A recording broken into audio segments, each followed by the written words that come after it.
पौष महिन्यात सर्वात जास्त म्हटले जाणारे आदित्य हृदय स्तोत्र याचा विस्तृत अर्थ चला समजून घेऊया.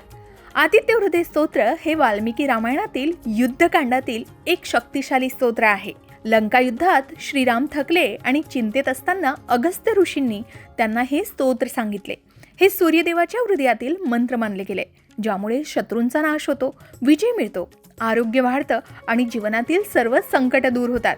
हे स्तोत्र सूर्यदेवाची महिमा गाते आणि त्यांना परमात्म्याचे स्वरूप मानले जाते. रोज सकाळी सूर्योदयाच्या वेळी किंवा रविवारी हे पाठ करणं विशेष फायदेशीर मानले जातं. याचा पाठ केल्यानं आत्मविश्वास वाढतो, रोग दूर होतात आणि सकारात्मक ऊर्जा मिळते.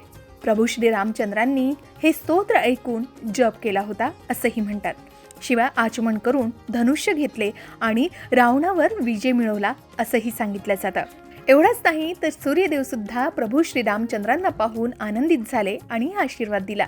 हे स्तोत्र सूर्यदेवाची उपासना करून आत्मशक्ती जागृत करते. विशेषतः सूर्याला अर्घ्य देताना रोज आदित्य हृदय स्तोत्राचं पठण केल्यानं जीवन चमकतं, यश प्राप्त होतं, सुदृढ आरोग्य लाभतं आणि जीवनात शांती येते असं सांगितलं जातं.